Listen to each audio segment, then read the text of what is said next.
Welcome to the hands-on demonstration of the phone book built for Storm. At initial presentation, you're presented with a dashboard reminiscent of a 1967 Volkswagen Beetle radio panel. The options that you're faced with are people search, business search, reverse search, and recent list. Today we're just going to start off and run right down the list and start with a people search. Initially, you have a screen that offers you input fields for first name, last name, city, zip code, state, and search. And as we do our inputs, and as the field or as the application opens, you're immediately presented with the keyboard in open position. So if we just put in a simple name of, say, Jim Smith,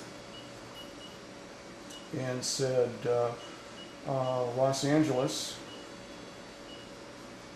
get back into the field.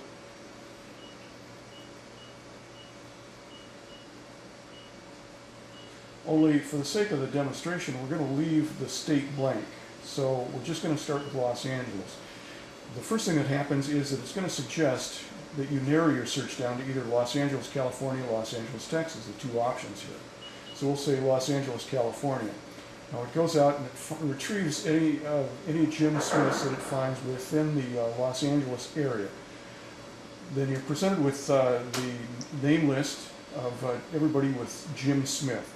And in this list there are Jim Smiths associated with home numbers, with work numbers, and it also presents you with those indicating that they have no listed number or no number of record.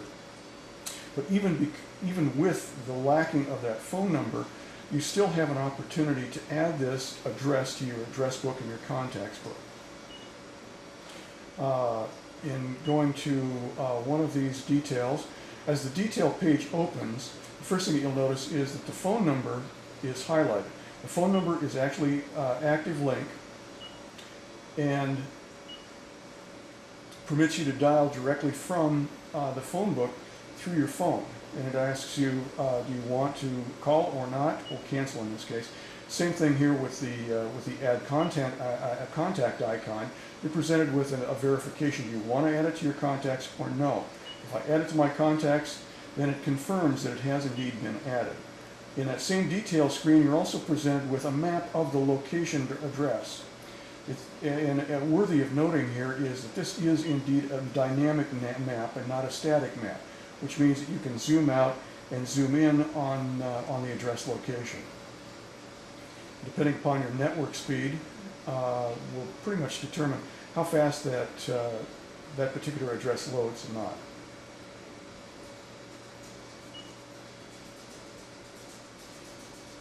And the maximum list that we're able to compile at this point in time is 20 names per list, and that's simply a restriction that has been imposed due to network restrictions with our current API.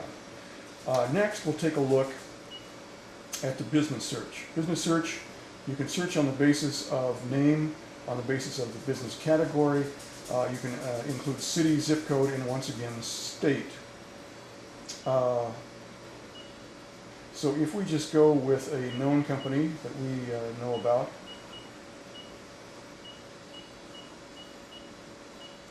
Internology, and I know that this company is in Carlsbad,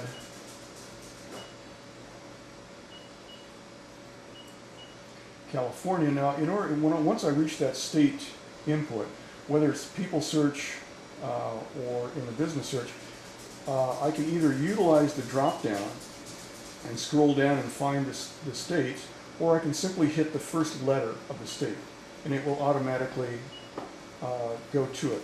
The other option is that I can either hit the search button or just simply do returns, and that'll actually advance me through each one of the fields, including the search field.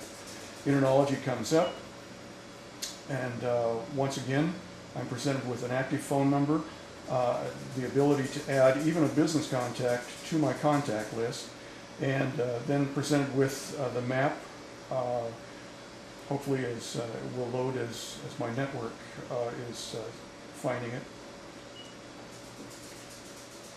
Reverse search operates much the same way. In this instance,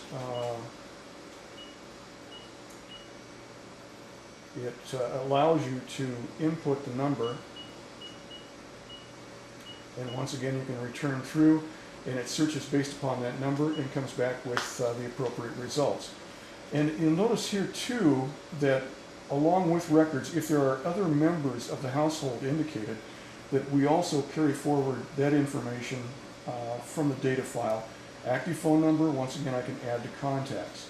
Now, once we're past this, if you happen to be in your phone book and happen to notice that someone has called you, and you notice it in your call log, you can take that number, you can grab that number, you can copy it, copy that number, and